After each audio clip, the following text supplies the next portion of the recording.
Siddharth Jain, a mechanical engineer from IIT Roorkee, made it to the final list of Civil Services Exam 2015. His father is a CA and mother a homemaker. He got the 13th rank in his second attempt and is very keen to join the services. He firmly believes that honesty is the best policy. He attributes the credit of his success to family and friends. In talks with JagranJosh.com, he highlighted the important points of his IAS exam preparation. How should one prepare for the interview? Interview की preparation आपके mains के result के बाद नहीं start होती है। Actually ये start आपके बचपन से ही हो जाती है। किस तरह आप प्रेजेंट करते हो खुद के व्यूज़ को, तो अब तो आप बचपन का कुछ कर नहीं सकते, बट फ्रॉम दिस मोमेंट आप ये कर सकते हो कि आप जब भी कोई चीज़ पढ़ो या जब भी किसी से बात करो, present yourself in a very nice way, present yourself like with officer like qualities. हर चीज़ को क्रिस्पली बताओ जितना बता सकते हो, और दूसरों के पॉइंट ऑफ व्यू को हमेशा समझने की कोशिश करो। तो ये चीज़ आपको इंटरव्यू में बहुत हेल्प करेगी। Coming to this exam specific thing, आप मॉक इंटरव्यूज़ बहुत सारे दे सकते हैं, उससे आपका ब्रेन एग्जाम लाइक सिचुएशन में ट्रेन हो जाता है। तो आई वुड सजेस्ट कि give many mock interviews, and अपनी इंटरव्यू की प्रिपरेशन आप जैसे एग्जाम की यूपीएससी की जब तैयारी स्टार्ट कर रहे हैं प्रीलिम्स के टाइम, तभी से आप सोचिए कि हम इंटरव्यू भी फेस करेंगे, किस तरह खुद को प्रेजेंट करेंगे। So this is important. Please give us details about your interview. What was the time duration? What was the timing? And the number of members in the interview panel? 11:20 पे मेरा interview start हुआ था, 11:50 पे ख़त्म हुआ था। Half an hour का time duration था। बोर्ड था मनबीर सर का। अंदर 4 लोग थे, 4 या 5, अब मैं एकदम रिकग्नाइज़ नहीं कर पा रहा हूँ। तो सबसे पहले तो मनबीर सर ने ही मेरा इंडियन फॉरेस्ट सर्विस का इंटरव्यू लिया था, जो 2 महीने पहले ही हुआ था। तो ऐसा मेरे को लगा कि ही रिकग्नाइज मी। तो my entire interview was based mostly on honesty, कि कितना आप ऑनेस्ट हो, क्योंकि जनरली लोग अवॉइड कर देते हैं बताना कि सर मैं ऑलरेडी इस सर्विस में हूँ, क्योंकि अगला क्वेश्चन होता है तो फिर आप यहाँ पे क्यों आ रहे हो। तो मेरा इंटरव्यू जनरली ऑनेस्टी बेस्ड था। तो my first question was what are you doing now. So मैंने उनको पूरा अच्छे से समझाया कि सर मेरा हो चुका है, 2014 में पास आउट था और ये हुआ है।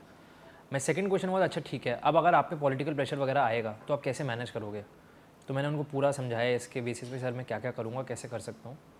The third question was analyse the Jat issue from the perspective of a Jat, कि एक जाट कैसे उसको रिजर्वेशन को जस्टिफाई करेगा। तो मैंने उसके एनालिसिस उनको बताया, तो उन्होंने काफ़ी अप्रिशिएट करा कि okay it is good. Then they asked me कि अच्छा एज एन मैकेनिकल इंजीनियर आप कैसे हेल्प करोगे फरीदाबाद में, because Faridabad is my home district. तो मैंने उनको बताया कि फरीदाबाद स्मार्ट सिटी के लिए उसकी एप्लीकेशन जा रही है, तो टेक्नोलॉजी बहुत यूज़ होगी। Now being a journalist, administrator and a specialist mechanical engineer, I will be very competent अगर कोई टेंडर या कुछ भी चीज़ पास करनी होगी रिलेटेड टू दोज टेक्नोलॉजीज़। तो he said okay, he was impressed. Then he आज कि अच्छा फॉरेस्ट में, मेरा इंडियन फॉरेस्ट सर्विस में हो चुका था, उसमें आप कैसे मैकेनिकल इंजीनियरिंग को यूज़ करोगे, उन्होंने ये क्वेश्चन भी पूछा इसमें। तो मैंने उसमें स्कैंडिनेवियन कंट्रीज़ का एग्जांपल दिया, जहाँ पे टिम्बर की जो कटिंग वगैरह होती है सब कुछ बहुत मैकेनाइज्ड होती है, तो वो सब चीज़ें हम अपनी इंडिया में भी ला सकते हैं। देन मैंने उनको थोड़ा सा मटीरियल साइंस से रिलेटेड भी पूछा, जो मैं अभी नहीं बताऊँगा, इट इज़ टेक्निकल। देन जो नेक्स्ट क्वेश्चन था, उन्होंने मुझसे मैथमेटिक्स, मेरा वो था ऑप्शनल था, तो उन्होंने मैथमेटिक्स के पजल वगैरह पूछने, तो मैंने वो बताया उनको। फिर उन्होंने लैंड एक्विजिशन बिल पे पूछा कि आप किसको सपोर्ट करते हो, बिल होना चाहिए या फिर विलेजर्स की राइट्स होनी चाहिए। तो हमेशा की तरह जो आपको बैलेंस अप्रोच रखनी चाहिए लाइफ में भी, तो मैंने बैलेंस आंसर दिया कि सर बहुत इंपॉर्टेंट है जॉब्स भी, और ये भी इंपॉर्टेंट है कि उनकी जो डिमांड्स हैं, क्योंकि land is a very emotional issue in India, तो हम दोनों पे फोकस करते हुए चलें। तो इस तरह का मेरा इंटरव्यू गया था, जो मेरे को अभी याद आ रहा है। What mindset should the candidates keep while facing the IAS interview? He should be very calm, क्योंकि अंदर जाते ही सबसे पहले होता है कि पसीने निकलने लग जाते हैं। तो आराम से कामली वहाँ पे बैठें। आपको इंटरव्यू बोर्ड वाले ऐसे नहीं होते कि आपको परेशान करते हैं, लोग डरते हैं कि नहीं बहुत परेशान करेंगे, व्हाट्सएप पे मैसेजेस आते हैं ऐसे ऐसे जोक्स की इंटरव्यू में ये होता है वो होता है, ऐसा कुछ नहीं होता। बहुत कॉर्डियल होता है बोर्ड, आपको बहुत अच्छे से क्वेश्चंस पूछेंगे वो, आप उनको आराम से आंसर कर सकते हैं। Secondly don't lie. 2 चीज़ें, एक तो झूठ बोलना ही गलत है, और दूसरा जब आप झूठ बोलेंगे तो आप काँपेंगे, आप डरेंगे, और वो लोग आपको पहचान लेंगे इस चीज़ के लिए।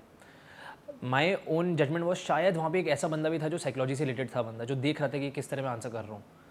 तो आप कभी भी झूठ मत बोलिए, एकदम स्ट्रेट फॉरवर्ड जो आपका सच है वो उनको बता दीजिए। And thirdly be comfortable, just talk as if आप सीनियर से बात कर रहे हैं अपने, और उनको समझा रहे हैं अपने ओपिनियंस, तो आपको अच्छा नंबर आएगा इसमें।